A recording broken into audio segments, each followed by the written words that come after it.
Okay, so now that we kind of got the basics of how productions are started or created, let's actually get into um before you actually start any work, before you start getting in, you have to start with a song and somebody that's going to sing it. Now, even if you don't, let's say that you're building a music production, okay, as a producer, and you don't have an artist. When you develop and you build that song, it has to be with a certain type of artist in mind, right? So, in other words, you build a production and you need someone with a real like diva, you know, amazing, incredibly powerful voice, right? And you build a production that way. You It makes no sense for you to collaborate with somebody who has a very soft, not powerful voice. They may be very expressive. They may be like amazing at doing more of like a Sade kind of production, right? Something where it's really soft and sexier, right? Amazing. But if you need a real powerhouse vocalist for it, then you need to find that, right? So most songwriters are people who produce music. If they're producing the music, and they may even be writing the lyric and the melody and all that sort of stuff, writing the whole song, they usually do it with somebody in mind. Okay.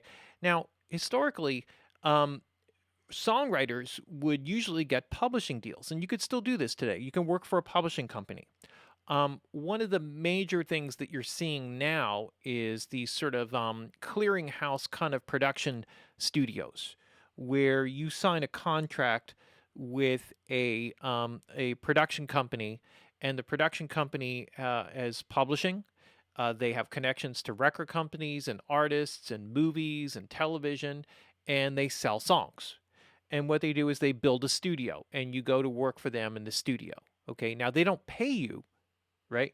You get paid when your songs get sold. And so usually what they do is you sign a contract with them, and you sign a contract where you may be working for them so that if your song sells, then you get X amount of money, right? And you split the royalties according to what happens with that afterwards. And what you get access to is a production studio where you can go in, you can record, you can write beats, you can work with people. They connect you with other artists, other people that are part of the company. You collaborate and you create a whole, you start to, you have an environment that is professional that allows you to create and write songs. And then you present them to those people and they feed it out into the market. And it's a great deal. You're going to give up a lot, but you're also going to create a ton of opportunities. And usually those contracts involve that you submit a certain number of songs within a calendar year. So maybe your contract is for 1 year and they expect 20 songs. That would probably be a typical thing. And so you would have to submit 20 songs that they approve of over that period of time. Okay. And then if they sell those songs, you get credit. You probably split publishing with them, which may get split again depending upon who if they're fed out to. And that's how you start to build connections and credentials, right? One of the most difficult things to do, right? So that's like one thing, and those things mostly exist in major recording studios. They exist. I'm sorry, not major recording studios. I'm sorry, in major cities like New York City or Chicago or Nashville. You would see that. Los Angeles. You would see places like this, right? So these are the type of environments that you might be interested in. Okay. Anyway, I'm kind of twisting this a little bit because this is really about song and artist evaluation. Okay. And here, what we really have to focus on when you're creating a song, and where I started all this from, is when you're writing a song, it's most often written for a particular person, right? And where I was coming from with the whole publishing company is that publishing companies would know who was making records and when they were making records, right? So if you knew that, for example, I don't know, name an artist, Cher was going to make a new record, okay, and she was looking for songs. Publishing companies would know that she was looking for songs, and therefore, as a songwriter, you would say, "I want to write a song for Cher for her record," and so you would write a song with her in mind, right? And you're thinking, okay, I can hear Cher's voice on this. I'm going to find a vocalist who can sing like Cher, who will make this kind of all happen, right? And then you kind of go about that process, right?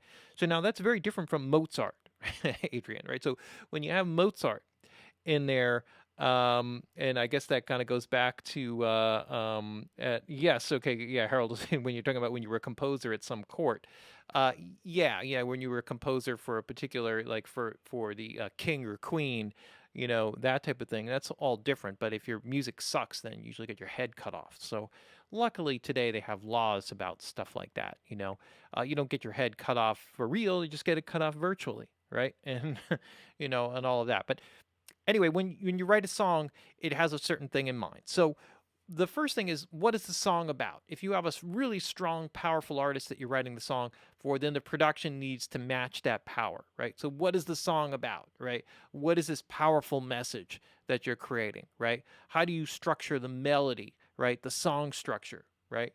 And this involves with, who the artist is. So let's scrap the idea of working with a major artist. Let's say that you're writing a song and you're working with a certain artist, like you met a certain artist, you're interested in seeing if you should collaborate with them and work with them. You play them some things that you've written, you've worked on, they like it. You listen to some stuff that they have done, you like what they've done.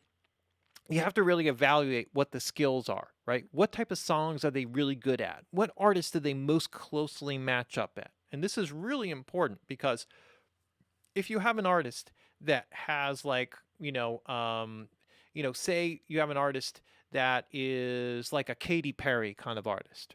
And so when you start to think about how you're going to produce songs and how you're going to work with them, you want to structure songs stylistically that kind of match them up to a certain artist. That doesn't mean you're basically turning them into Katy Perry, but you're using that as sort of a guideline of success. Really important, right? You want to be able to build a production in such a way that shines them in a successful template, right? Or sets them in a successful template. And so you have to evaluate what the skills of the artist are. What kind of song, who are their biggest influences, right? What artists do they listen to, right? Who do they really connect with, right? And do you connect with that music? That's really important because if you don't, then that's not a person that you necessarily want to work with, okay? And so then you have to kind of develop and structure a song around them for who they are that shows off their skills in their best light. So if someone has an incredible falsetto, then you really want to be able to show that off, right? You want to show off those skills, the things that they're best at, right? If their upper range is just really not good, then you have to build a production that allows there to be a lot of dynamic in the production that does not come from the vocalist, right? So you can create the sense of building and power and energy, right? Sometimes that needs to come from the music production. Sometimes that comes from the artist, right? And so whatever way that you present it, it has to be presented so that that feeling and that vibe comes across. You never get the sense like, oh, this artist is limited. You could listen to an amazing song and not realize that the whole melody stays within less than an octave. Because if the performance is really powerful and the production really supports that and supplies you all the energy and things that, make you excited about the song, then that disappears. It doesn't matter, right?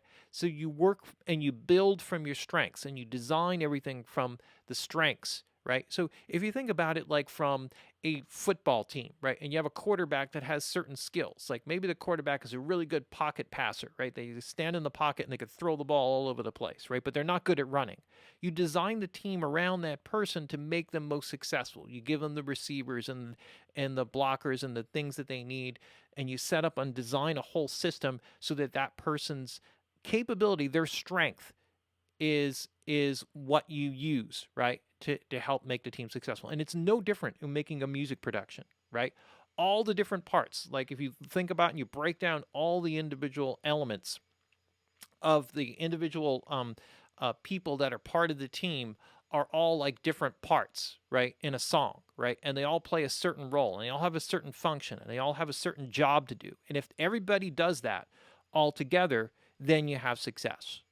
And that's how you really design a production, right? And you design it around the strengths of the artist, right? And you build a production around them. So even if you're presenting, like if you listen to the material and you say, wow, this person is really evaluating what they're good at, right? And then you start to say, how can I really show that off in its best light? And this will open up a big thing here, which we'll get into. It's going to be a major part of the whole music production course. And we're going to be doing it every week, and that's going to be doing production mapping. And in production mapping, what you're doing is you're reverse producing a production, right? You're picking it apart. What instruments were used? What's the structure of the song? How many different sections of the song? How many verses? How many choruses? What parts were used? What instruments were selected? Right? How was it structured? The key signature, the range of the vocalist, right? Parts. You'll need lots of background parts. All these things are part of making a music production work. And these are things that you need to evaluate by looking at who the artist is, right? What is the song about, and how do you make that come across in the speaker, right? Because if you just start saying, okay, here's some really cool beat and really cool bass line and a really cool this and that and that and that, it's like all we need is a singer. It's like, well, no, you need the right singer, right? The one that really fits that production style, what you built or what you put together. And the song has to be about something that is supported with the way that you created that production. And probably the biggest problem I see is that the productions are really cool, right? The music or the lyric, the song, what it's about is really cool, but they don't match up with each other, right? Because you're just sort of pushing two things together that don't necessarily belong or aren't perfectly fitted, okay? And this kind of brings up a whole big thing when you start working with people or people start hiring for you. How do you work? The two basic ways to work. You work for spec. And a spec deal means that you're not getting paid, right? And that the payoff comes through some future sale of whatever it is that you're creating together, right? The other is that you do a work for hire where somebody is paying you money and you supply a certain skill. Maybe it's engineering. Maybe somebody pays you a few $100s to mix their record, right? That's a work for hire because when you're done, right? They pay you, you give them the mix, they're happy, they go on, and it's their responsibility for finishing up. And this also works with producers. Like as a producer, you can get paid, X thousand dollars to produce a song, and then that's it. You don't see another penny for it. Or depending upon your level of success, you may get paid X thousand dollars for producing a song, and you get royalties, some percentage of it, right? If you were involved in the songwriting, that's a publishing deal, right? That's a whole other thing, right? So there's different ways of working and understanding that when you start working with an artist, okay, there are many things that go into this. It's not just like, go to Craigslist and find somebody. It's like, now I got an artist. Let's take a chance that this is going to be successful. No, it's like actually, do you connect, right?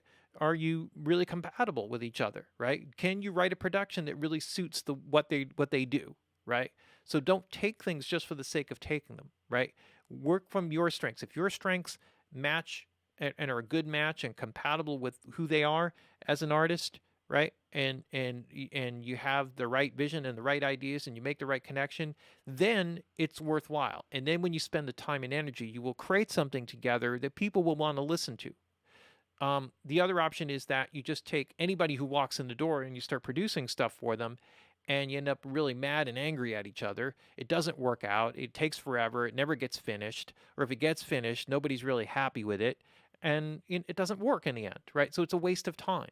Okay, so it's really important to be, focus on what it is that you do, what it is that they do, and making it all mesh together, right? So we'll get into all of that. So that's class 3, right? The song and the artist evaluation. Really, really important, right? Before you get started, you got to have all that stuff established.